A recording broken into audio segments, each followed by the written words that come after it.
Man, I love vanilla porters. How about you?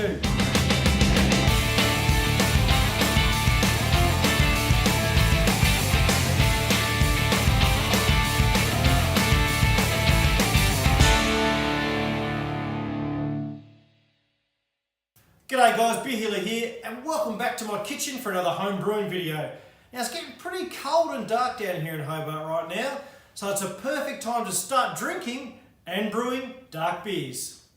Last week I brewed a brewy pad called the Dark Monk Porter. Now it's the second time that I brewed this beer, and I thought this time around I might do something a little bit special with it. So I thought I'm going to add in some vanilla beans. I picked up these little bad boys from one of the higher end grocery shops in my area because I wasn't really sure whether the mainstream chain grocery stores would actually carry them. Now the key things in adding vanilla into your beer are obviously cleanliness. We don't want to be adding any germs in there to infect the beer, and taste. We don't want to add in too much or too little of that vanilla flavour. Let's talk about taste first. I'm using 2 vanilla beans here for my 18 litre or 5 gallon batch of beer, which should just give us just enough flavour. You know, preparing the beans is pretty easy. You just pretty much just slice them down the guts, and then you basically just scrape out all of the sticky sort of stuff from the flesh from the inside, and then you cut the rest of it up into little pieces.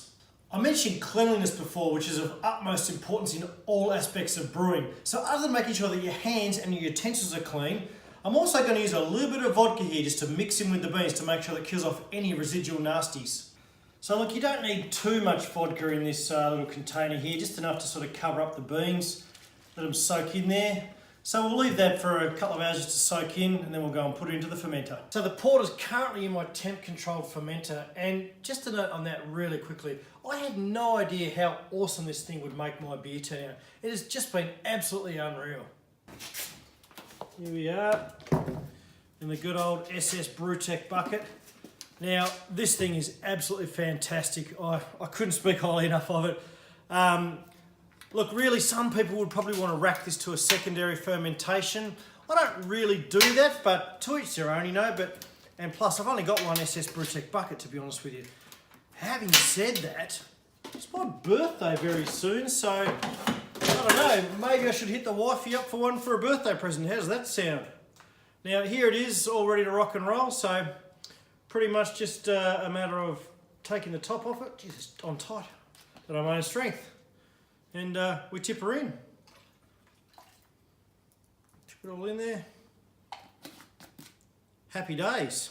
So now it's in, it's time for the vanilla to do its thing. But we don't just leave it there. No, come back every couple of days and just do a little bit of a taste test to make sure that you haven't added too much or too little vanilla flavour into the beer. You know, around 10 days to 2 weeks is probably enough for this thing to settle down and get enough flavour out of the vanilla. And then we'll bottle it and let it sort of settle down in the bottle a bit. And then we can enjoy some vanilla porter for the winter. Rightio, there we go. All right, little beer, good night. See you in another couple of weeks or so and we'll see how you taste.